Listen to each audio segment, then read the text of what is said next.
Amém. Então nós iremos iniciar a nossa aula, a última aula aqui de bibliologia, encerrando esse tópico, né? E se Deus quiser, teremos um momento de muito aprendizado, de muito conhecimento aqui, pela graça de Deus e pela sabedoria do Espírito Santo que é derramada sobre nós. Oremos em nome de Jesus. Pai Santo, nós te agradecemos por essa aula, te agradecemos pela tua bondade, pela tua misericórdia e rogamos ao Senhor que nos ajude, nos instrua nessa aula do nosso último tópico de bibliologia na especialização. Que a tua graça, o teu amor e a tua paz nos desenvolva, Senhor, nos direcione a compreender os teus desígnios, aquilo que o Senhor quer que nós entendamos e possamos aí levar à frente para a honra e glória do nosso Senhor Jesus Cristo. Nós te louvamos por tudo, Senhor, em nome de Jesus. Amém e amém. Queridos, nós estamos então aqui no capítulo 8, que fala sobre compreendendo sua mensagem. O livro-texto inicia dizendo sobre o salmista que afirma o Antigo Testamento como a palavra de Deus. Assim ele escreve: a tua palavra é lâmpada para os meus pés e luz para o meu caminho. Salmo 119, versículo 105.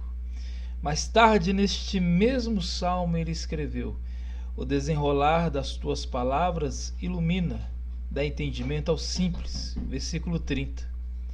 Salomão escreveu: porque o mandamento é uma lâmpada e o ensino é luz, e as repreensões para a disciplina são modo de vida. Provérbios 6 ao 23. Então Davi escreveu: o mandamento do Senhor é puro, iluminando os olhos. Obviamente Deus se revelou a nós em sua palavra inspirada para iluminar nossa cegueira inata. Eu acho interessante porque o autor coloca para nós aqui cegueira inata. Podemos entender cegueira inata como uma raiz que nos levaria aqui à depravação total do ser humano pós-pecado, né?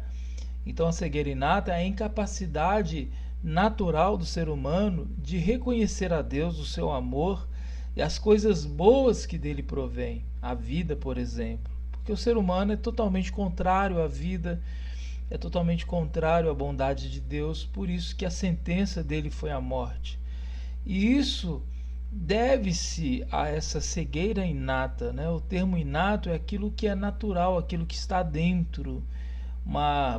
Eu posso definir também aqui como endógeno, é como se dentro do ser humano houvesse essa incapacidade de reconhecer, né?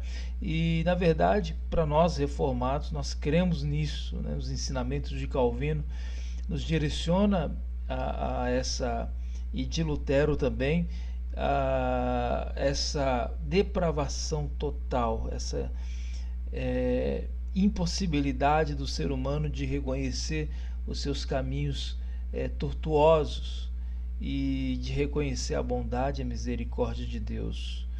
Isso é complexo, né, queridos? Porque nós temos a maior teologia hoje no mundo sendo disseminada, que é a teologia arminiana. E isso é totalmente contra a teologia arminiana quando nós falamos de depravação total.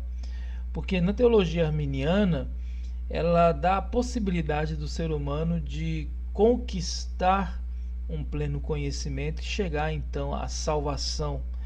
Mas essa conquista não é proveniente do Espírito Santo, mas de um esforço meramente humano, que isso acaba ferindo a soberania de Deus na salvação, né? Então eu achei muito importante destacar esse ponto aqui de cegueira inata no nosso estudo. Aí continua falando: no entanto, para que a Escritura nos dê luz, ela deve ser entendida corretamente, então crida e aplicada com fé. Essa parte também eu acho muito interessante, porque ele fala que a Escritura ela nos dá luz, né? E ela deve ser entendida corretamente. E aí depois de crida, ou depois que há a crença, a fé nas Escrituras, ela passa a ser aplicada com fé. Nada mais, nada menos, parafraseando aí para o nosso português,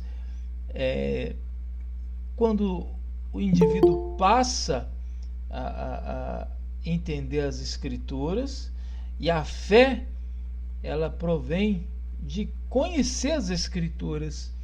Então, se você conhece as Escrituras e passa a praticar os seus ensinamentos, isso torna então uma ortopraxia na vida do crente. Porque se a pessoa ela entende a Escritura, ela foi iluminada, mas ela não tem uma vida prática, então não há uma ortopraxia. Ela pode ser uma pessoa ortodoxa no conhecimento, né? A sua doxologia pode ser perfeita, mas na prática há ainda uma falha que sendo eleito uma hora há de ser corrigida por Deus, por intermédio de Deus e pela graça. Não sendo eleito, entra em Hebreus 6, quando diz daqueles que experimentaram um pouco da participação dessa glória, né, dessa manifestação de Jesus Cristo, ou seja, aqueles que estavam no seio da igreja, mas voltando às coisas do passado e negando a fé, pratica a ignomia, ou seja, a vergonha, crucificando Cristo novamente. É isso que o escritor aos Hebreus deixa-nos explícito nessa epístola. Então, eu acho interessante nós bater aqui o olho e pensar um pouco e refletir, né? Eu vou ler mais uma vez, ó. No entanto, para que a Escritura nos dê luz, ela deve ser entendida corretamente, então crida e aplicada com fé. Porque se não há um entendimento correto, com certeza a fé vai estar defeituosa. Você vai ter muita fé em coisas que não é a porcentagem maior das Escrituras. Pode ser uma doutrina humana, pode ser um determinismo humano, pode ser alguma coisa muito humana e pouco de Cristo, de Deus, do Espírito Santo. E por isso que ele fala aqui que ela deve ser entendida corretamente. Entra aquela questão dos bereanos, de ouvir a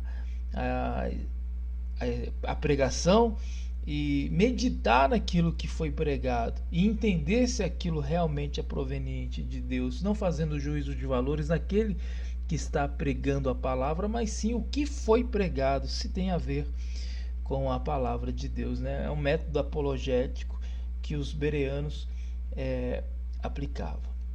Continuando, mas para o homem entender a Bíblia corretamente, ele deve ter duas coisas. Ele precisa da obra iluminadora do Espírito de Deus e ele precisa do método adequado de interpretação, pois sem o método correto de interpretação é um deixado em um mar de incertezas. Esse método correto de interpretação, queridos, eu acho que dentro da nossa realidade, tá, brasileira, é o pior, porque a nossa exegese é pobre demais, né? A nossa hermenêutica, ela vem de pressupostos aí arminianos, como eu disse aqui, e nada contra os arminianos, mas sim contra a teologia arminiana, que é falha, né? que é fraca e que não é absoluta na soberania de Deus. Então, quando não há esse método correto da interpretação, você vai cochear aí entre a glória de Deus e a glória humana. E nós sabemos que de glória humana não existe nada, não é verdade? O homem é um ser caído. E quando a palavra caída aqui, a sua etimologia, na sua etimologia não, no seu entendimento, dentro desse contexto bíblico, é a pessoa morta. é uma pessoa que perdeu, literalmente. Não há uma repescagem, não há uma segunda chance, não há uma terceira chance. Ela está morta em seus delitos e pecados. Por isso que morta, ela precisa nascer de novo. E só é nascida de novo através do poder do Espírito Santo. Muito bem, concluí esse primeiro tópico aqui. Gostaria de ouvi-los. Algum irmão quer fazer algum adendo aqui? Quer fazer alguma aplicação? Ricardo, é contigo, meu querido. Graças a Deus, meus irmãos, tudo bem? Tudo bem. Só fala um pouquinho mais alto, meu irmão. Partindo desse ponto da ideia de compreensão bíblica, eu acho bastante importante nós analisarmos até um pouco da ideia da teologia natural, né? Quando nós vemos em Romanos 1:19 a seguir, que através da natureza é possível que nós conheçamos e compreendamos o Senhor. Aqui no diz isso. Ele ainda salienta que através da natureza também, através de um raciocínio lógico, nós conseguimos também chegar ao entendimento das leis morais para a humanidade. Só que eu acho assim que quando nós analisamos as escrituras, partindo do pressuposto escriturístico, nós vamos ver que esse argumento, ele dá a ideia de que, esse argumento da teologia natural, ele dá a ideia de que nós chegamos à conclusão de que existe um Criador, mas nós não temos a compreensão e todos os desígnios que o Senhor requer que nós façamos, senão pelas Escrituras, através da revelação especial. Quando nós nos atentamos para as Escrituras, nós nos aproximamos mais, nós reconhecemos as suas vontades, os seus desejos para com os seus eleitos, para com a criação, e conhecendo o Senhor, nós podemos servi-lo de uma forma melhor.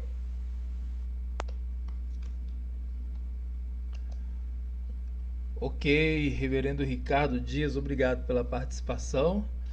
Daqui a pouco eu já comento a sua fala. Algum irmão quer fazer algum comentário? Cardoso, contigo, meu irmão. Eu cheguei um pouco atrasado aqui, mas entendi a ideia central, eu acho que eu posso comentar. Primeiro, eu quero colocar o que aconteceu nesse domingo. Foi um reverendo lá de Recife, ele veio pregar aqui na nossa igreja, e ele apresentou a pregação temática e não expositiva.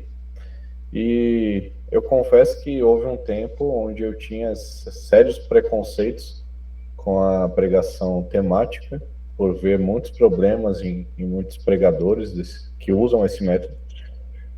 Mas a pregação daquele pastor foi maravilhosa. Foi um chamado à pregação do evangelho por parte dos crentes e tocou meu coração, assim como o de toda a igreja. E aquilo despertou novamente a ideia em mim de que existem várias formas de comunicar o evangelho na pregação, inclusive no dia do Senhor. Inclusive, estudando a história da igreja, nós vemos que não era só de pregação expositiva que a igreja vivia, mas também de pregação temática e tantas outras. Mas, enquanto há esse bom uso da pregação temática, enquanto há um bom uso da interpretação textual, da liberdade da interpretação textual pelo Espírito Santo, há também aqueles que se perdem com vários tipos de interpretações totalmente corrompidas e totalmente autocentradas. Eu canso de ver pessoas, quando eu converso com essas pessoas, elas têm as suas próprias interpretações sem base, sem ter argumentos sólidos, sem um pano de fundo que dá autoridade para ela falar aquilo. Nem a escritura ela consegue usar para defender. E como o reverendo Cláudio falou, essa é a grande realidade do Brasil. Infelizmente, nós vivemos em um país onde as pessoas não têm a capacidade de interpretar as escrituras da forma correta, nem na parte teórica, quem dirá na parte espiritual. Obrigado pela participação, reverendo Cardoso. Mais algum irmão? Se não, eu vou comentar aqui a fala do pastor Ricardo sobre essa questão de entendimento, por se dizer, natural de Deus. Isso é bem implícito, né, na nossa sociedade, que a sua maioria é uma sociedade crente em Deus, ou seja, crê em Deus, e de diversas formas.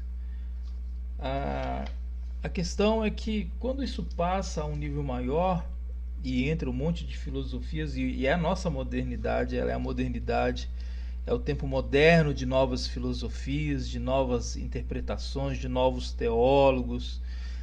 Eu estou sendo até educado, porque é os novos achismos, na verdade, e isso acaba sendo um ataque contra a palavra de Deus. Isso é de praxe desde o surgimento do cristianismo. A palavra de Deus, ela é atacada através dessas falácias humanas, e essa questão do simplismo sobre Deus é muito vago, porque Deus e as Escrituras é muito complexa. Não venha alguém falar que é fácil entender Deus, que é de qualquer forma, que eu posso ler a palavra do Senhor e interpretar, que não é. Se você interpretar dentro do achismo, você pode criar uma seita, e pode perdurar essa seita anos e séculos, e isso ganhar uma dimensão, e as pessoas irão acreditar nisso e comprar isso como se fosse uma verdade, e pronto. Olha o problema que foi causado por uma vaga interpretação da palavra de Deus. E nós temos movimentos hoje que não é necessário citar, mas os irmãos entendem que são movimentos que surgiram de uma péssima interpretação da palavra de Deus, e estão aí com um poder e um vigor gigantesco. E temos movimentos que são movimentos reformados, e está estagnado e não consegue avançar, e pelo contrário acaba perdendo terreno para esses movimentos estranhos. Então eu acho muito interessante a fala dos irmãos aqui, e é uma coisa que sempre nos chama a atenção, como que a fé reformada, através da sua exposição, ela não consegue de forma imediata novos seguidores. Primeiro porque sabemos que é difícil, é complexo, é um passo maior. A maioria dos irmãos reformados no Brasil vieram de pontes, ou seja, de igrejas pentecostais, de igrejas neopentecostais, de igrejas arminianas, e talvez uma mistura de tudo isso aí que eu estou falando, mas foi devido a um tempo. Então não pense que é fácil hoje a mensagem da reforma chegar e ser entendível, por se dizer, nos brasileiros. Na verdade, nós não temos herança reformada, nós construímos uma herança reformada, mas não temos uma herança reformada que nem a Holanda, que nem os estados calvinistas e luteranos que estamos estudando lá no Magister, que nem os Estados Unidos ali com os puritanos. Nós não temos isso. O que foi lançado aqui da reforma foi logo podado, foi destruído, os missionários huguenotes quando chegaram aqui. Então nós temos uma base de fé reformada, sim, mas está em construção ainda. O problema é como alcançar o brasileiro, que na sua grande maioria tem, e principalmente nas nossas gerações agora, que poderia estar melhor, mas não está, referente à leitura, referente a parar para entender, parar para observar, identificar. É uma sociedade imediatista, que passa o dia todo, se for necessário, assistindo vídeos curtos do TikTok, talvez uns 300 a 400 vídeos sendo passados aí diariamente, mas vai ter uma dificuldade enorme de ouvir 2 minutos, 3 minutos da exposição da palavra de Deus orientada dentro da fé reformada. Então é um desafio muito grande para nós, não é? Não basta sermos ortodoxos, não basta sermos ortopráticos, não basta nada disso, basta crer na intervenção do Espírito Santo e chamar as pessoas a esse entendimento, sabe? Não numa forma muito passiva também. Eu acredito que o meio reformado ficou meio passivo dentro da soberania de Deus na interpretação, tá, irmãos? Entendendo assim que Deus é soberano, ele há de adicionar os irmãos, todos são eleitos, aqueles que o Senhor escolheu, e beleza, então tá tudo bem. E fica nessa passividade, sendo que se nós cremos que Deus elegeu e temos essa missão árdua de pregar o Evangelho, nós temos que ir com toda a força, com todo o ímpeto mesmo, e chamar, e levar o Evangelho, e levantar frentes, e somar para o reino, e não ficar em pequenos blocos, grupos, sendo levado à idolatria acadêmica, que a maior idolatria no meio reformado é a idolatria acadêmica. Eu vou explicar para vocês o que é isso.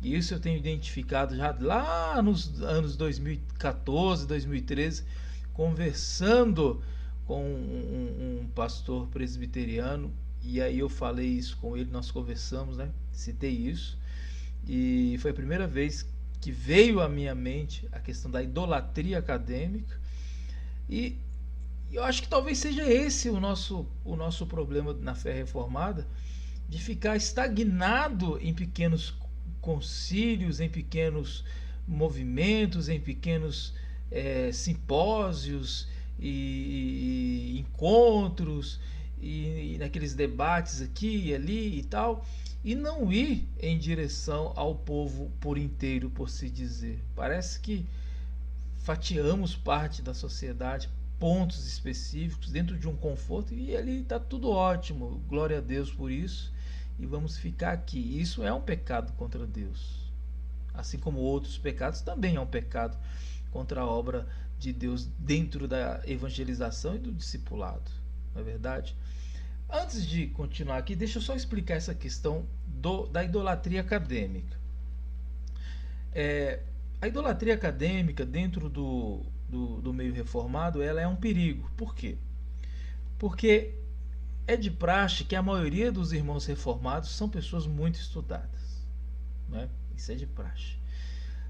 E talvez muitos irmãos que estão chegando no meio reformado tomam um choque em saber que aquele teólogo, ele não tem apenas um curso de teologia, ele tem um mestrado, ele tem um doutorado, e além disso ele tem cursos que são em outras áreas, enfim, aquela coisa, tem pós-doutorado e tal, e ele fica admirado com aquilo e passa a almejar apenas títulos acadêmicos. Eu não sei se para uma comparação ou para uma realização pessoal, mas nunca para o reino de Deus, a sua justiça, o evangelismo, o discipulado, a pregação do evangelho, o alcance ao pequeno, ao grande, ao médio, ao pobre, ao rico, ao branco, ao preto, ao indígena, ao amarelo, e ao chinês, ao brasileiro, não é verdade?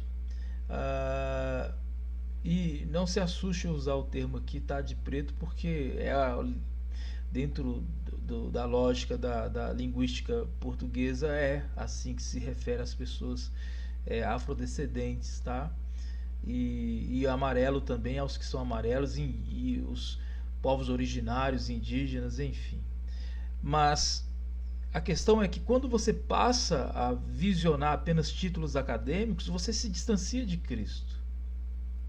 Você fica preso a uma idolatria de uma necessidade egocêntrica de estimular o seu intelecto, mas para ser reconhecido pelos seus títulos e não Cristo ser reconhecido.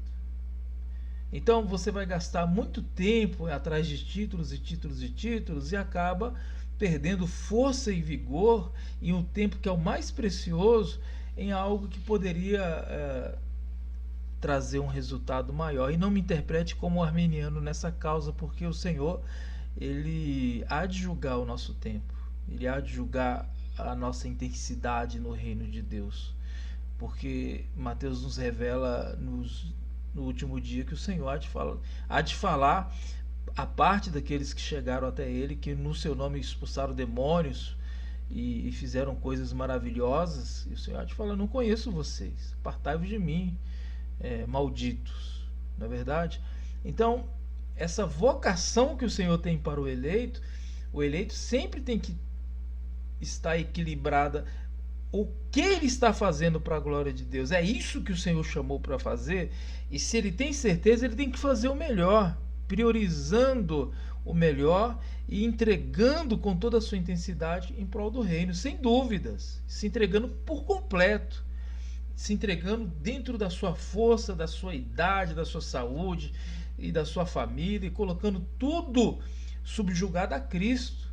Cristo é a prioridade, o reino de Deus e sua justiça é prioridade, porque não basta apenas o meu conhecimento. A minha entrega, o novo nascimento, ele tem a ver com entrega. Você morreu para o seu eu, você morreu para as coisas desse mundo, para viver exclusivamente para Deus, em prol do seu reino. Ponto final. Não há desculpa, não há negociação aqui, né? Chegando à questão da necessidade de iluminação, diz assim: embora a Bíblia seja uma luz pura que pode direcionar nossos caminhos e nos levar ao entendimento de Deus e sua salvação em Cristo, o homem precisa de uma capacitação especial de Deus devido à dimensão espiritual da Bíblia, que a eleva acima das habilidades naturais do homem. Pois quem entre os homens conhece os pensamentos do homem, senão o espírito do homem que está nele? Mesmo assim, os pensamentos de Deus ninguém conhece, exceto o Espírito de Deus. Além disso, a queda de Adão no pecado e sua consequente morte espiritual tornaram o homem incapaz de compreender a verdade das Escrituras. Simplificando, o homem natural não aceita as coisas do Espírito de Deus, pois eles são loucura para ele e ele não pode entender, porque eles são avaliados espiritualmente. Isso significa que uma obra especial de Deus é necessária para tornar as Escrituras compreensível, tanto para o homem natural, não salvo, quanto para os salvos, como se vê na maneira como Jesus abriu os olhos dos 2 discípulos do caminho de Emaús. A obra da iluminação é necessária para que possamos compreender a palavra de Deus. Lucas 24, 44. Irmãos, eu acredito que os irmãos têm esse entendimento também, que os milagres que o Senhor Jesus realizou, abrindo os olhos para que o cego pudesse enxergar, os ouvidos para que o surdo pudesse ouvir, destravando a língua do mudo para ele poder falar, fazendo o aleijado a andar, né? O paralítico, curando doenças como a lepra. Tudo isso foi a misericórdia, a compaixão de Jesus, sim, tá? Isso demonstra o poder de Deus. Eu tenho um livro chamado O Poderoso Filho de Deus, lancei quando eu era ainda da Igreja Presbiteriana do Brasil, e é um livro que relata sobre os milagres de Jesus no Evangelho de Marcos. Dá uma ênfase sobre os milagres de Jesus, porque Marcos quer passar isso para os gentios. Mas a questão do milagre, eu acho interessante que era um norte que no reino de Deus as pessoas que estavam cegas, sem entendimento algum, agora irão poder ver. E os que não podiam ouvir, apesar de ouvir literalmente, mas não conseguiam ouvir e ter entendimento, passariam a ouvir. E aqueles que tinham dificuldade de falar, de anunciar o Evangelho, de falar das coisas de Deus, também seriam destravados a anunciar essas coisas. Os mortos ressuscitariam, ou seja, o novo nascimento. Tudo isso é uma analogia e que o reino de Deus é muito maior do que uma cura física momentânea, porque todos aqueles que tiveram um milagre de Jesus na sua vida, o que ressuscitou, morreu posteriormente. O que teve os olhos aí abertos para enxergar, uma hora ele morreu, e assim sucessivamente. Mas aqueles que foram alcançados pelo Senhor e tiveram seus olhos abertos, seus ouvidos abertos, sua boca destravada e nasceram de novo, esses nunca irão morrer, né? A morte física pode chegar, mas a morte espiritual jamais. E isso é muito importante. Essa é a definição de iluminação, porque o Senhor nos faz entender a sua palavra e anunciá-la também. Eu acho muito interessante até contar essa situação que ocorreu comigo, porque quando jovem eu estava trabalhando numa obra, numa cidade chamada Jaca, fica no norte da Espanha, divisa com a França. E nós estávamos construindo uma pista de gelo. O pessoal ia patinar ali, uma pista de gelo muito bonita. E antes de chegar nessa obra, eu lembro que eu estava ansioso por receber a resposta da Jovens Comissão, porque eu queria ser missionário, queria viver integralmente por reino de Deus, morrer literalmente em prol do reino de Deus, né? E nada de ser chamado, aquela coisa toda. E eu me aventurei, né? Nunca tinha trabalhado em construção civil e fui trabalhar dentro de uma empresa que pegava várias obras lá na Espanha. E aí, quando eu cheguei na frente daquela obra e vi um monte de gente trabalhando, andando de um lado para o outro, eu olhei e falei: Senhor, esse é o meu campo missionário por hoje, né? Por esse momento que eu estou vivendo. E lembro, irmãos, que conheci alguns brasileiros que também lá trabalhavam, e numa ocasião o gerente dessa obra, um espanhol que era meio assim, muito nervoso, né, e tal, as pessoas tinham até medo dele, nos colocou, eu e esse rapaz, para tirar um monte de lama que havia chovido, e eles haviam cavado um buraco para fazer uma casinha onde seria a casinha das máquinas, a parte da eletricidade, e era a base dessa casinha lá, era uma casa pré-fabricada. Então esse buraco, que seria a sua estrutura, havia tomado por lama, e aí não tinha máquina para poder puxar essa lama de lá, seria a base do balde mesmo. Ficamos ali a manhã dentro daquele buraco fundo, puxando o balde de lama e jogando. E aí eu lembro que eu estava lá e comecei a louvar o Senhor,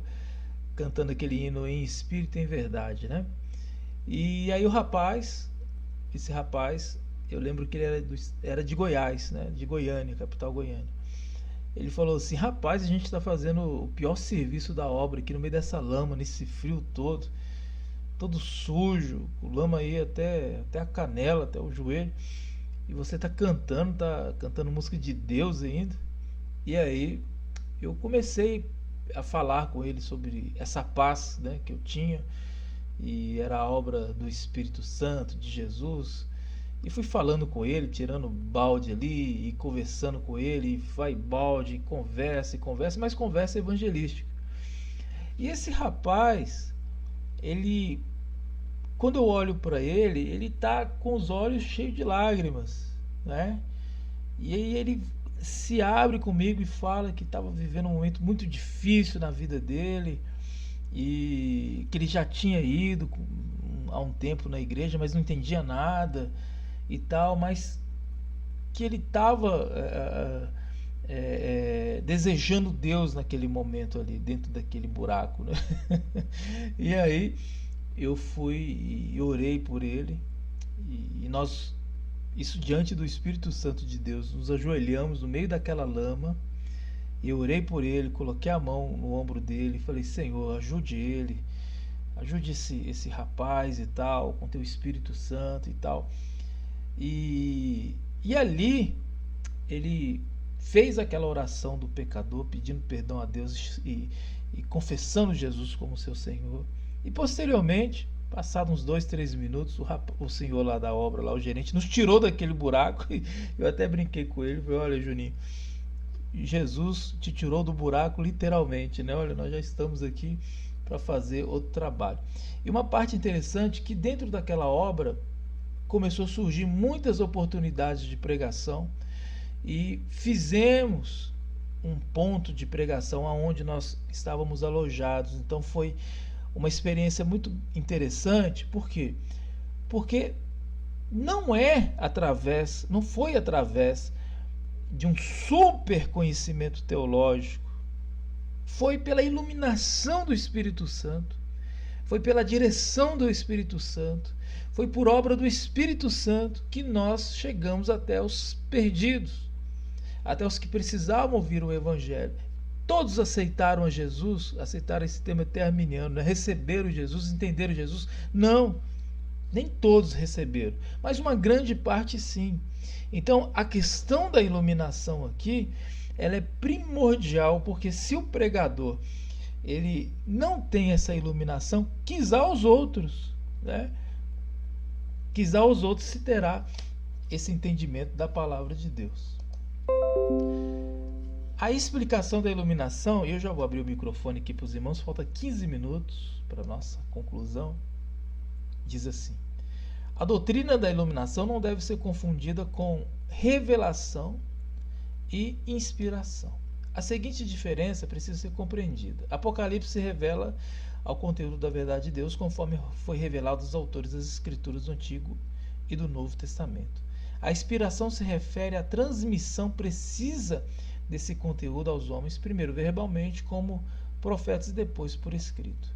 Canonização se refere ao reconhecimento e coleta desses livros, inspirado em um cânone, a Bíblia. A iluminação se refere à compreensão da mensagem da Bíblia aos crentes.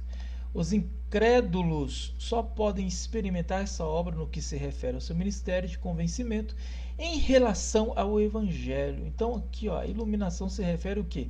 A compreensão da mensagem da Bíblia aos crentes. Isso aqui é importantíssimo, né? Como o Espírito da Verdade, o Espírito Santo é o meio de iluminação espiritual do crente.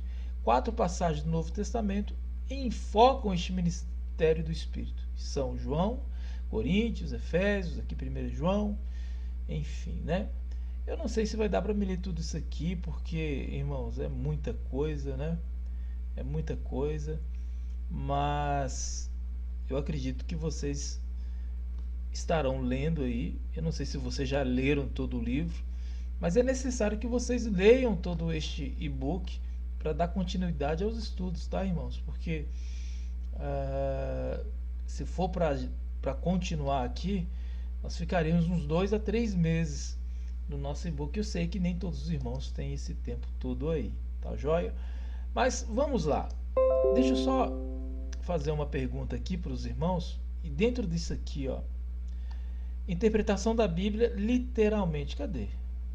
Aqui, ó, a palavra literal é evitada aqui, pois muitas vezes leva a ideias erradas que devem ser corrigidas posteriormente. Em vez disso, estou usando os termos simples ou normal para expressar o método apropriado da interpretação. Por ser simples ou normal, queremos dizer que as palavras das Escrituras devem ser entendidas em seu significado normal, assim como normalmente entendemos a palavra em nossa comunicação diária e normal. Vamos lá, queridos. O que você entende por essa questão de interpretar as Escrituras de forma normal? Aqui já identificamos o que isso quer dizer. Seria basicamente interpretar de forma simplesmente não sei se é a palavra racional. É dizer aquilo que tem a inspiração do Espírito Santo. Basicamente, como que um jumento falou com o Balaão? Isso não existe, então seria basicamente sem inspiração do Espírito Santo, basicamente. Joia, Humberto participou. Obrigado pela participação, meu querido. Ricardo? Quando nós entendemos ou quando nós partimos para essa ideia de interpretação normal ou literal, o problema é que quando se fala em literal, liga-se diretamente muito ao dispensacionalista, né? Porém, quando nós entendemos que a Bíblia ela interpreta a própria Bíblia, e a Bíblia ela tem em seu contexto uma revelação progressiva, à medida que nós vamos lendo, vamos ampliando o nosso conhecimento e o nosso entendimento. Então, eu acredito que é ler e ter o conhecimento mais simples, não sendo simplório, né, para uma aplicação diária, no cotidiano, na sociedade, para que vidas venham ser transformadas. Obrigado pela participação, Ricardo.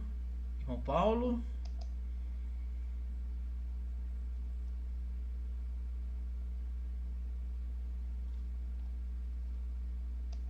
Teve um irmão que levantou aí as mãos, irmão Paulo. Tá sem som, irmão. Sou eu agora. Irmãos, graça e paz. Paz. Olha, é o seguinte, nós aprendemos em hermenêutica que quando lemos a Bíblia, nós não temos que procurar outro sentido além daquele que está ali bem claro. Em grosso modo, não querer botar chifre de boi em cavalo, entendeu? Não complicar a situação. Então, o que está ali escrito, né, de forma compreensível, Deus nos ilumina e tendo um entendimento claro do que está escrito, temos que aceitar o que está escrito. Gostei do chifre de boi em cavalo, hein? Obrigado, reverendo Paulo. Mais alguém, irmãos?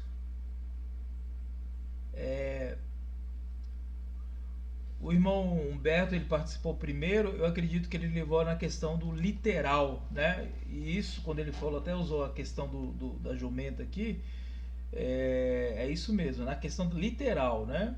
Mas ele, aqui no nosso tópico, ele disse para não levarmos o entendimento nesse sentido literal, mas uma forma simples, que é mais ou menos aqui, mais ou menos não, é aquilo que o Ricardo disse e o reverendo Paulo também. Só para complementar, a forma simples é aquilo que a gente levar aquilo que o Evangelho é. Por exemplo, o que é o Evangelho? É que Jesus morreu numa cruz, ele ressuscitou e ele vive entre nós. Então, levar de uma maneira comunicável para todas as pessoas, seja o pessoal indígena, o pessoal africano, todos têm que ter essa maneira simples de ouvir a mensagem do Evangelho, que é Cristo de início ao fim, que é a mensagem de de João 3,16, porque Deus amou o mundo de tal maneira que enviou seu Filho. Acho que isso se resume nisso. Isso, meu irmão, ficou melhor agora. Aqui eu até grifei aí para a leitura, o próprio propósito e natureza da linguagem apoiam este método, né? O método simples. E por quê, queridos? Porque até está aqui, ó, sublinhado, né, que é assim que nós nos comunicamos na vida cotidiana, né? Você não fica usando uma linguagem erudita a todo instante. São raras vezes que você usa uma linguagem erudita. Geralmente você está aí sempre no coloquial, né? Ou um pouquinho misturado. Então nós temos uma linguagem de comunicação entre seres humanos. Então, dentro dessa linguagem simples, por isso que eu falei que o reverendo Paulo usou essa ilustração interessante, engraçada, né? Não colocar chifre de boi em cavalo, porque complicar as coisas não vai nos ajudar em nada, muito menos aqueles que são novos na fé, que você está discipulando aí e ensinando. Veja só, olha aquele termo, aquela situação quando Isaac ele vai encontrar com a sua noiva, que foi ali buscada especialmente para ele. Se um pregador ele faz uma leitura e aí ele vai pregar que aquilo é o encontro de da igreja com Jesus Cristo, ele está equivocado naquele sentido do texto, né? A sua exegese ali está equivocada. Ele não está falando nada de encontro de Jesus com a igreja. Ele está falando literalmente, de uma forma simples, é a melhor maneira aqui, de um encontro entre um homem e uma mulher que irão casar, né? E ali terão uma descendência dentro da linhagem de Abraão. Agora, quando você vai e lê o texto, por exemplo, quando Jesus fala aos discípulos, os discípulos ficam assustados quando aquele jovem rico vai embora, e Jesus fala: olha, tão difícil é entrar no reino de Deus. Um rico, é mais fácil um camelo passar no fundo da agulha do que um rico entrar no reino de Deus. E aí os discípulos assustados falam: então ninguém vai ser salvo, porque o que nós temos de ensinamento é que o rico, ele é evidente que ele tem Deus na vida dele, ele é salvo. Aí Jesus fala assim: olha, o que é impossível aos homens é possível a Deus. Qual que é a linguagem simples que Jesus está falando ali? Se você ficar só na questão financeira, né, você vai ficar muito pobre na sua exegese aqui. Apesar que eu estou até fugindo do assunto, que bibliologia aqui, no sentido de bibliologia de especialização, não é questão da exegese em si. Mas dentro daquilo que foi falado, eu achei interessante trazer isso. Nós estamos ouvindo aqui Jesus nos ensinando o quê? Sobre a soberania de Deus na salvação, e que independente da classe social, para Deus não é impossível. Para o homem sim é impossível, pode ser difícil, e vai existir aí muitas barreiras, né? Por isso que é mais fácil um camelo passar no fundo da agulha do que um rico entrar no reino de Deus. Posteriormente, quando Jesus fala que para o Senhor é possível, ele vai, seguindo o contexto e a história, ele vai até a casa de Zaqueu, o publicano, chefe dos publicanos, que era muito, mas muito, muito mais rico do que aquele jovem rico que foi embora, né? E Jesus não pede para que Zaqueu abandone a sua riqueza. Segundo a tradição, aquele homem tinha a administração de uma das maiores, por se dizer, madeireiras hoje em dia. A arrecadação de impostos ali de Zaqueu era altíssima, e ele que fala: olha, eu darei aos pobres, eu darei àqueles se de alguma forma tirei, defraudei, enfim, eu vou recompensar, eu vou restituir. E aí Jesus fala: olha, a salvação chegou nessa casa. Então, dentro de uma linhagem, de uma interpretação, de um contexto, e de forma simples você consegue entender isso, sem precisar fazer alegoria, sem precisar fazer uma interpretação especial. É só ler o texto e o seu contexto e a continuação dele, né, da história. Reverendo João Lima, é contigo. Boa noite, irmãos, graças e paz. Dentro dessa perspectiva, professor, a gente lembra o seguinte: é muito comum nós vermos muitos dos nossos colegas, né, quando estão pregando, utilizar-se do grego, do hebraico, aramaico e por aí vai. E às vezes complicando mesmo na exposição da palavra. E nós precisamos lembrar de algo que eu acredito que está dentro desta questão. O quanto mais simples, melhor de ser compreendido. Significa dizer o seguinte: se nós vamos a um restaurante, desses restaurantes bastante comentado aí, e a gente pede um prato especial, e vem aquele prato todo arrumadinho ali, mas nós não vamos ver as panelas que ficaram lá na cozinha. Significa dizer, nós não precisamos estar trazendo tudo isso para expor diante do público, mas sim simplificar. Eu acredito que é isso, que era exatamente o que Jesus Cristo fazia, conforme o professor Clóvis indicou aí. Era isso aí. Verdade, reverendo João. Nós não perguntamos em que tipo de panela a comida foi feita, qual tipo de óleo, se foi azeite, né? O objetivo é identificar ali o alimento e desfrutar dele. Então, esse ponto do simples aqui não tem nada a ver em diminuir o valor da palavra de Deus na sua interpretação. Não é nada disso. Nós somos adultos aqui, acadêmicos, né? E não é impossível entender isso, gente. O que ele está falando aqui é que a escritura é simples, no sentido de comunicar ao pecador, ao caído, os desígnios de Deus. Ela é complexa quando você passa a mergulhar nela, agora como um teólogo, agora como um estudante aí, e você passa a entender, a compreender, aí você vai se aprofundar na linguagem, nas línguas originais e na questão do contexto histórico. Enfim, você vai fazer aí uma obra de pesquisa e vai se aprofundar e vai ver o quão complexo foi. Mas o que a Bíblia está sendo direcionada é que o Espírito Santo, quando ele chega aí a um eleito que não teve instrução nenhuma acadêmica, ele vai entender. Se ele não saber ler, quando ele ouvir, ele vai entender, porque é a obra do Espírito Santo, não é verdade? Agora, de maneira nenhuma, eu nunca vi, né, nunca tive notícia de um leigo que nunca estudou, que nunca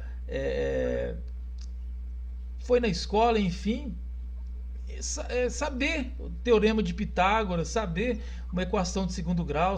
Isso ninguém vai conseguir fazer ele entender se ele não estudar, se ele não passar ali, enfim. Mas a Bíblia não, a Bíblia ela traz essa linguagem, por se dizer. Aí fica complexo aqui para nós, porque o autor disse não é literal, para não levar na questão literal, e o simples não pode ser levado simplista. Ainda bem que o irmão colocou aqui, ó. Não sei qual foi o irmão que disse, mas ele destacou aí a questão a questão simplista. Então ela não pode ser levada nesse sentido literal aí, do modo grosso, e também da forma simplista. Mas dentro desse simples que nós estamos entendendo aqui do nosso estudo, não é verdade? Quando você lê a receita do bolo, está falando assim, olha, coloca uma pitada de sal. O que você entende? Que é uma colher de sal? Daquela colher grande? Não. É uma xícara de sal? Não. O que é uma pitada de sal? É um pouquinho de sal, bem na ponta dos dedos, que você vai jogar lá. Foi simples. Agora, se eu falar, olha, mais ou menos aí 2,5 miligramas de sal e tal, vai ser difícil demais você pesar isso aí, porque você vai ter que fazer desconto do que você colocou o sal, enfim, vai dar aí mais problemas, né? Joia, meus queridos. Alguma questão para nós finalizarmos aqui? Reverendo Paulo, contigo.